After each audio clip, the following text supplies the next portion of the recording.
Ayan, gandang hapon ulit. Nabutan tayo ng ulan dito mga master sa pagbaba. At yan po naman tayong bumibili ng upo. At bumili na rin ako ng 3 pino para merienda namin sa pag-uwi. At solo ride nga ako mga master ngayon. Lakas rin ng buhos rin ng ulan dito kanina lang. At buti ka mo at meron tayong nasilungan dito na nagbebenta ng mga gulay dito sa pagbaba. Kaya nakasilong tayo. Hindi na magubad ng ano. Nagbabalak na ako magkapote kaso saglit lang naman yung ulan kaya hindi na ako nagkapote. So yan, at bibili lang natin ng upo at balak kong lutuin maming gabi. At ito.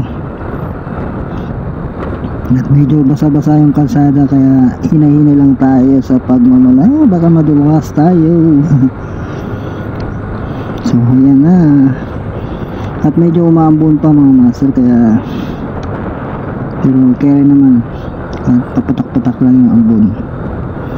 At solo nga lang rin natin mga master yung dun kanina sa taas. At wala naman ganun ganap. Pero kanina at napansin ko dun sa kahabaan mula dun sa may kurbada hanggang dun sa pababa yung may mga bato na dun sa gilid, lalo dun sa pagbano ng Big C na may mga bato na sinalansan sa gilid. At nakakatakot nga lang yun dun, yung sa side na yun talaga mga master, takaw talaga aksidente. Maraming hindi talaga may iwasan yung mga baguhan at yung mga umaakyat ay na-overshoot. Yun nga lang mga master, nakakatakot lang sa ganung posisyon ng mga bato nandun na mismo sa kilid ng kalsada sa may shoulder. Once na gumilid yung mga motor ay may tendency talagang masemplang ng fatal at malala.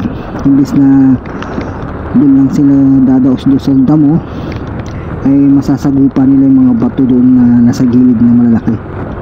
Miski yung mga kotse mga master doon pagka pumarada sa gilid, aabutan yung ilalim ng kotse kasi malalaking tipak yung bato na sinalansan nila doon kaya delikado. So yan, at medyo tuyo-tuyo na yung kalsada dito pero halatag talagang biglang buhos kaya nabubulan na basa pa yung kalsada.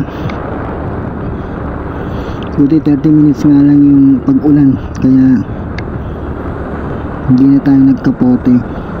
Medyo umabon-abon pa kaunti mga master pero okay lang.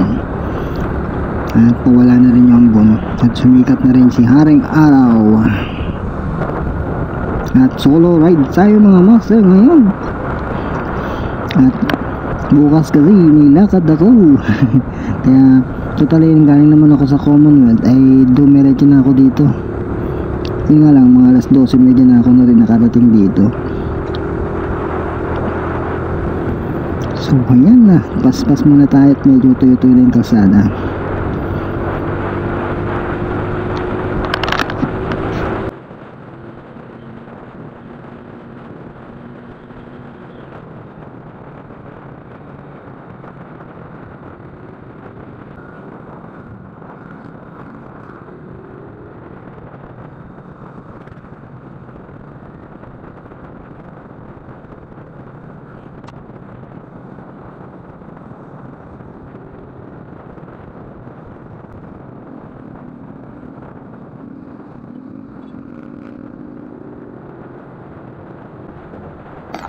At dito mga master ay tuyo na yung kalsada.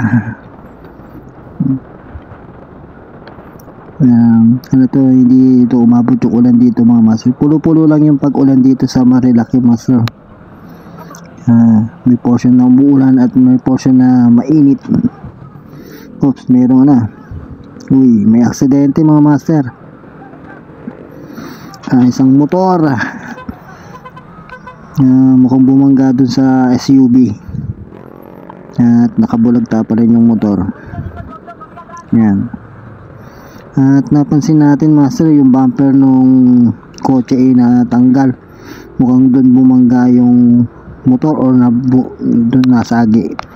Hindi natin alam kung ano yung sitwasyon. At nadatan na natin na ganito yung sitwasyon nung pangyayari. At meron naman responding ambulansya na rescue pa daw yan. Ayan. Kaya mga master, sana ingat-ingat, ride safe. At mahirap ma-disgrasya dito, lalo solo ride ka. Sa mga solo rides at walang mga kasama sa biyahe ay doble ingat tayo mga master at mga idol.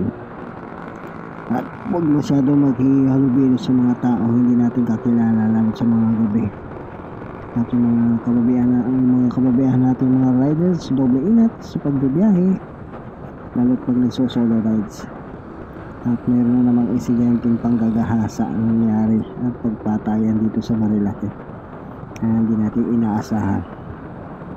Kaya ride safe tayo mga master. At iwas sa masyadong magpagabi dito dahil alam natin masyadong madilim ang kalsada dito at walang mga ilaw ang mga post. Walang mga ilaw ang post dito. At yung ibang post na hindi naabutan pa ng kuryente mga master. Kaya doble ingat sa pagra-rides mga master.